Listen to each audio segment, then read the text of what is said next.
कितने shares issue करने पड़ने? 1,37,500, 1,37,500 इंटू 10, टोटल कितना हो गया? 13,75,000। और इनकॉर्पोरेट इसको कितने? इंटू 8 पर शेयर 0,0,0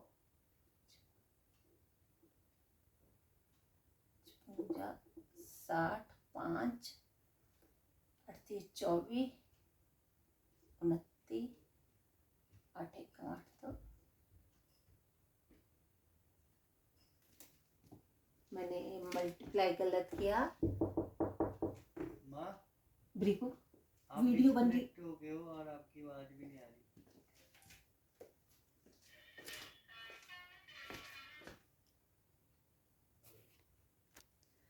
अब same in case of machinery, machinery खरीदी वेंडर से, 50,000 की मशीनरी है, 50,000। अब 50,000 की पेमेंट करनी है तो उन्होंने बोला at par, at premium, at discount, कोई भी केस आपको सॉल्व करने को दे सकते हैं। तो बनती है वेंडर अकाउंट, इसकी नरेशन क्या बनी? Being machinery purchase from Mr ABC, vendor जो भी है नाम उसका। Vendor account debit to share capital. अगर एट पार होगा तो vendor account debit to share capital, अगर एट प्रीमियम होगा टू शेयर प्रीमियम, अगर एट डिस्काउंट होगा तो डिस्काउंट अकाउंट डेबिट। समझ आ गई सभी को ये वाली बात? सभी को बात समझ आई? Yes ma'am. है ना? और नंबर ऑफ शेयर वैसे ही निकालना है। एट पार होगा तो 50,000 अपॉन 10, अगर एट प्रीमियम होगा तो 50,000 अपॉन 12, अगर एट डिस्काउंट होगा तो 50,000 अपॉन 9, जितना भी होगा, है ना? तो ये हम इसी तरह से जैसे पिछला किया, प्रमोटर्स को पेमेंट की, incorporation cost account debit to share, या incorporation cost account debit to share capital to share premium, या incorporation cost account debit discount account debit to share capital. और वेंडर्स की उसमें भी सेम यही आता है, बिल्कुल सेम आता है ना? तो ये हमारा ये केसेस थे। और एक तीसरा हमारा जो रह गया बहुत इंपॉर्टेंट है, जब हमने किसी से किसी का बिजनेस परचेज करना है। अब हम किसी का बिजनेस परचेज करना है तो हमने क्या करना है? ध्यान देना है, एक चीज ध्यान देना।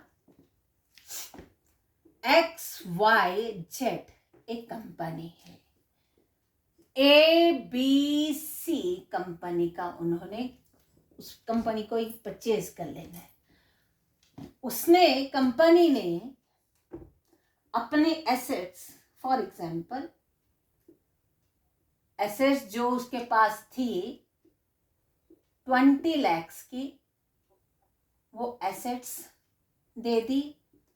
उसके पास जो लायबिलिटी उसकी थी फॉर एग्जाम्पल 11,000 की, 11 लाख की, 11 लाख की वो भी ले ली।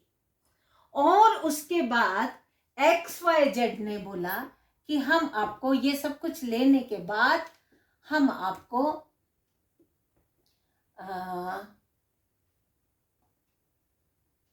15 लाख रुपीस और पे करेंगे, क्योंकि उसने उसकी लायबिलिटी भी ली, एसेट्स भी ली, और उसके बाद हम आपके 15 लाख रुपीस पे करेंगे।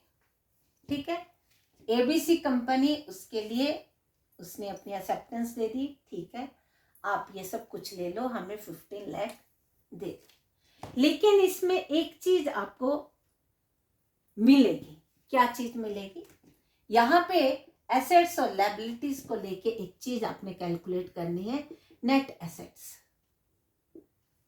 Net assets is equal to asset minus liability. ठीक है, एसेट्स कितनी है? 20 लाख माइनस 11 लाख। नेट एसेट्स आ गई आपकी 9 लाख। यहां दिख रहा है क्या? पता लग रहा है क्या? Yes, ma'am. उसके बाद ये सब करने के बाद कंपनी उसको 15 लाख, किसको? एबीसी को 15 लाख और देगी। तो ऐसी कौन सी चीज है कि 9 लाख, उस कंपनी को 9 लाख देते तो हिसाब किताब पूरा था कि भाई तुम इतनी एसेट्स दे रहे हो, इतनी मैंने आपकी लायबिलिटीज भी पे करनी है, तो 9 लाख मेरे पास बचता है, तो आप 9 लाख लो और काम खत्म करो। नहीं, उसने 15 लाख पे उनकी बातचीत हुई कि हम आपको मुझे 15 लाख देना पड़ेगा। 15 लाख तो ये तभी देगा ना जब ये अपनी वैल्यू रखेगा कि ये सब लेने के बाद मुझे आप 15 लाख रुपीस दोगे। तो 15 लाख जो उसने वैल्यू लगाई, बननी थी 9 लाख, उसको देता काम खत्म हो जाना, लेकिन उसने बोला नहीं मुझे 15 लाख चाहिए। तो इन दोनों के बीच में जो डिफरेंस है वो क्या चीज होगी? Goodwill. बहुत सुंदर, बहुत ही बढ़िया, बहुत अच्छा जो जवाब, goodwill is equal to purchase price minus net assets. तो 6 लाख की उस कंपनी की गुडविल थी। अब इसी को मैं थोड़ा सा और करती हूं। अगर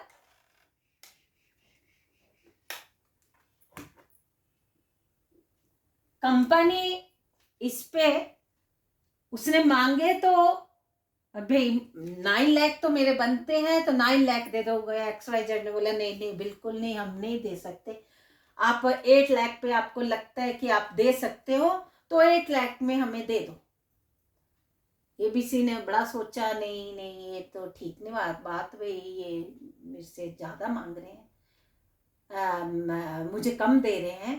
तो पर फिर उसने बोला चलो ठीक है कोई बात नहीं, आप 8 लाख दो और हिसाब किताब खत्म करो। तो ये 8 लाख और 9 लाख के बीच में किसको फायदा हुआ? XYZ Limited. XYZ को फायदा हो गया।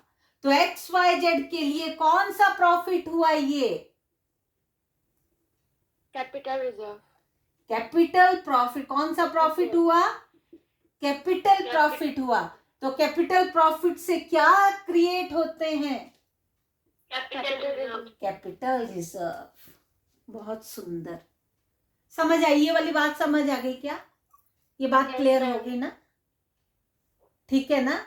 तो इसके लिए मान लो जो पिछले गुडविल वाली एंट्री होती, तो हमने कैसे एंट्री करनी थी? Assets account debit, goodwill account debit to, मैं थोड़ा क्लियर ही लिखती हूँ, स्पष्ट दिख जाए आपको। Assets account debit goodwill account debit to क्या था?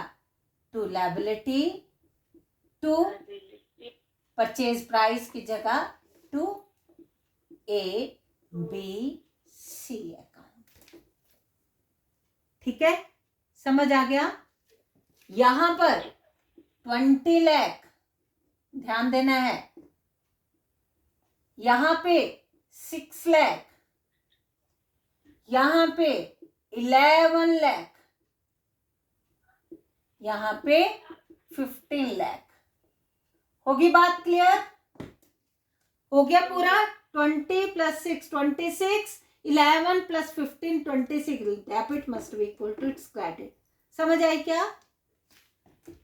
सेकेंड वाला जो मैंने बताया था, assets account debit to liability to ABC 8 lakh, 8 lakh to capital reserve 1 lakh. 20, 11, 8, 19, 20। समझ आ गया? कैपिटल रिजर्व का हमेशा क्रेडिट पहले से होता है, प्रॉफिट है ना? ये समझ आ गया क्या? यहाँ पे ये जो अमाउंट उसको पे करना है एबीसी को 8 लाख, या पिछले क्वेश्चन में मैंने 15 लाख रखा था, 15 लाख की पेमेंट करने, उसके लिए शेयर्स इश्यू होंगे।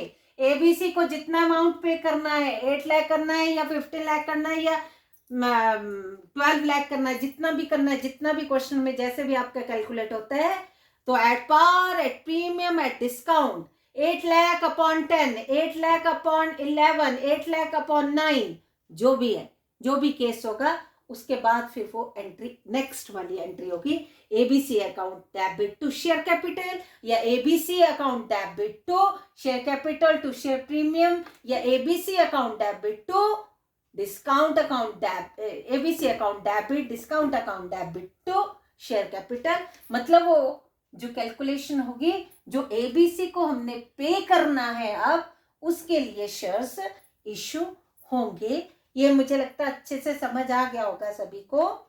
आया क्या? Yes ma'am. ठीक है ना? कल हम इससे आगे चलेंगे, अभी यहीं पे स्टॉप करते हैं हम।